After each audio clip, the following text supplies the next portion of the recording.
when you're practicing, or when you're reading the tape, or if you're doing your demoing, or if you're going to be taking another trade that would be gainful if it was to be profitable, whether it be funded account, funded account combine, or live account funds, I want you to think about what I said today.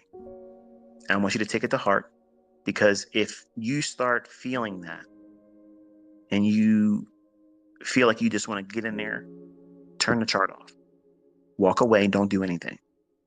Come back to it an hour later and see what would have happened. And be honest with yourself. If you would have did the impulsive entry, how much drawdown would you have gone through?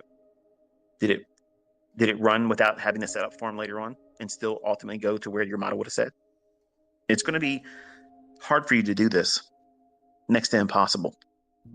But for the folks that really are here to try to learn, they want to have excellence in their executions. They want to be able to trust themselves as the trader, the operator, using the information, and not be impulsive like a gambler at the casino. Just says, screw it, I got $100 left and I'm just tired of this. Let me just lose everything so that way I can't come back to the table now. I can't come back to this slot machine. I don't know why I can't. For the life of me, I can never remember the name of that thing, but I got it right this time. Slot machine. A gambler, they don't have control of themselves. They lose themselves. And I don't gamble in casinos. I've taken $100 to a casino. It was my first year anniversary. We went to Atlantic City, stayed at the Taj Mahal, not because I like Trump, but because we had a comp there from a friend of the family, and they let us stay in his room, and it was really nice. But I knew enough about myself that I don't want to take money there and gamble. So I said, I'll just put $100 into a slot machine, and whatever happens, I don't care. And it took forever, like 5 fucking hours, for me to lose this $100. Every time I went down, down, down, down, down. I never went higher, thinking like $115 is the highest it went. So my best was $15, but who's going to stop at $15, right? But for hours and hours and hours, it would drop down. I'm down to 30, and all of a sudden, up to 80, $90, $100, maybe 102, something like that, but never went above 115. And it would drop me back down into 20s and 15, got down to like 12 one time. I was like, okay, it won't be long now. It's going to be gone. And then right on back up to the 75 and $80. And I'm like, what the hell? And at this point, I'm like, man, what the shit? Is maximum bets. I want to lose this now because I don't have the discipline to get up and walk away from it. Because in my mind, I'm thinking, I might get lucky. The 3 sevens might come up. I might get whatever the machine total was telling, flashing above it. That's what happens in trading. Every single time I lost my account, it was the same thing. I would make a little bit of money. I'd lose a little bit of money, make a little bit of money, but not go back to the same equity high or the opening balance. And then it would draw back down again. And then I'd get mad because it would just be back and forth, just underwater. And I just wanted to have that one trade to put me back above water. Because in my mind, I was thinking, 20-year-old, even if I have a failure here, I got plenty of time to make more money and refund it. That was my excuse. That was the insurance policy. That's bullshit. That's the wrong mentality.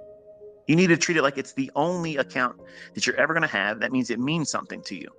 It's your child's education fund. When you start thinking about it like that, it ain't your girl money. It ain't I can replace it with something I can do over here or there. It means something to you. When you conduct it with that in mind and you are held accountable, which is real hard in this industry, because how can you be accountable to anyone that doesn't do it too?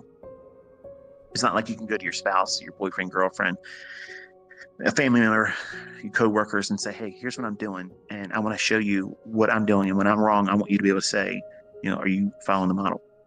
They want those opportunities. They want to be able to say, I told you it wasn't going to work.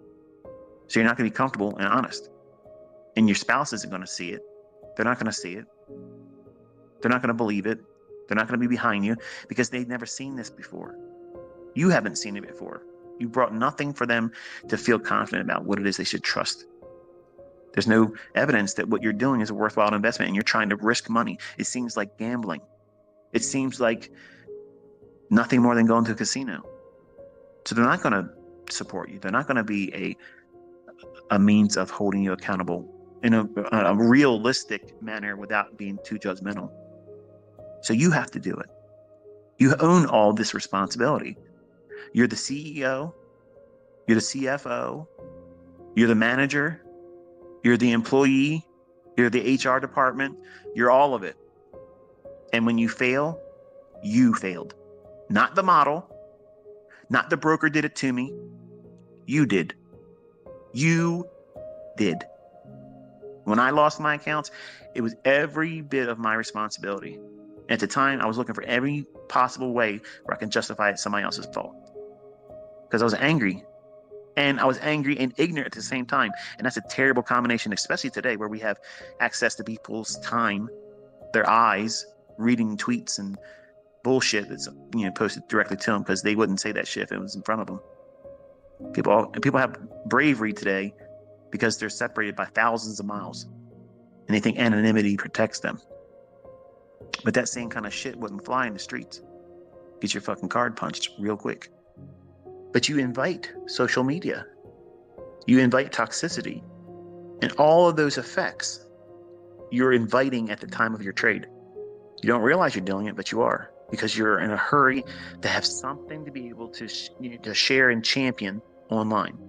Because in your mind, before you get these wins, before you get this profit, you're saying to yourself, I want to have this so I can go online and share it with ICT and he'll retweet it. Or I want to be able to share this with the people that I'm in a community with. And they're going to be able to say, that's awesome. I saw so-and-so, he did or she did this today. And you'll be a sense of encouragement to someone else. And that then therefore makes you significant. But you're already significant. You're a work in progress. But you're looking for outward signs of significance versus you having comfort in your own skin, knowing that what you're about to do is what you always will do. You're not reinventing the wheel. You're not trying to do something new. You're not letting the motivation become impulse. You're carrying the motivation to execution. Execution, execution. It's about that. That's the process. That's the model. It's about following the fucking rules.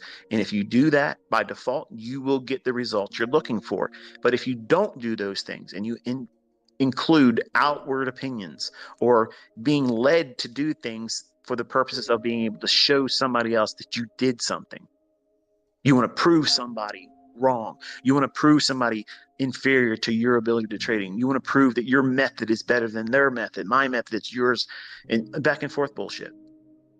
And then you got sucked into the drawdown. That's natural. It didn't reverse, but you can't handle it because you don't know how to trade and you didn't do anything in the model. You're just impulsively chasing price.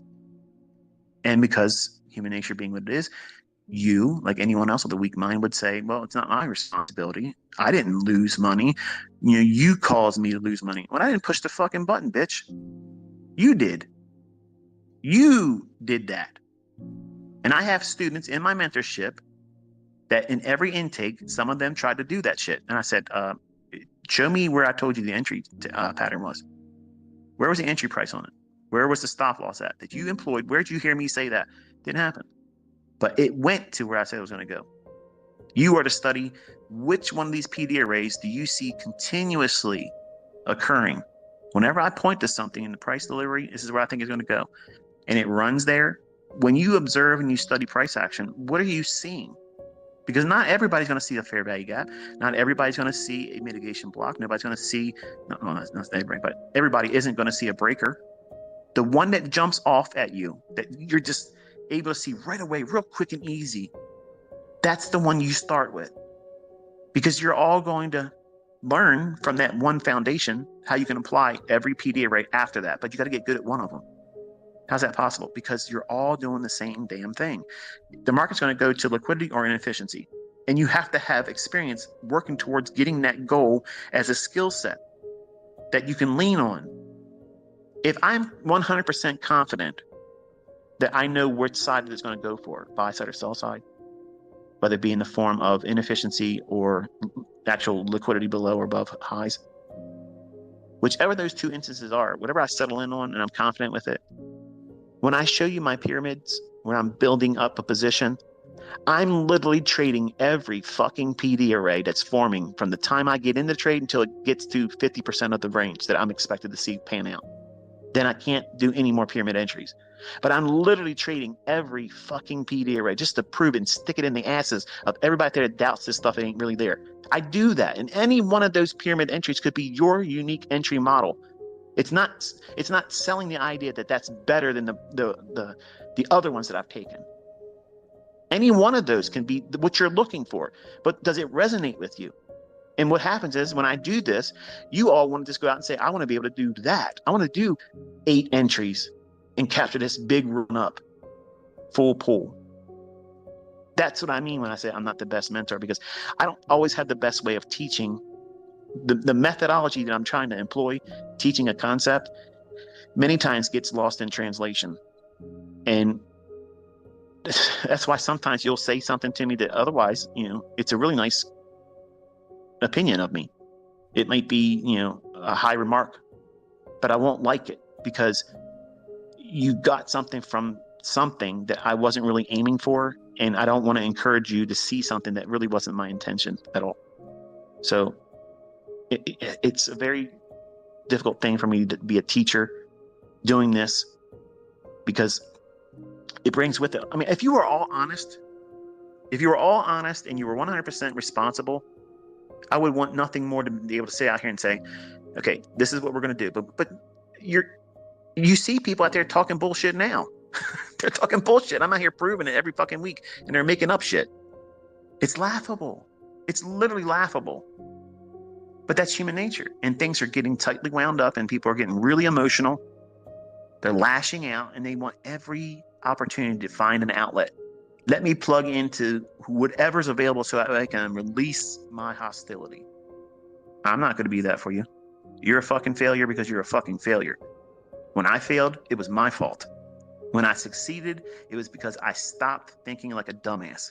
Stopped doing dumb shit. Stopped inviting outward influences and me being impulsive. I had to wrestle that stuff. I had to subdue it, overcome it, and make no allowance or invitation for it. That's what I'm talking about. It's why it's going to take you longer.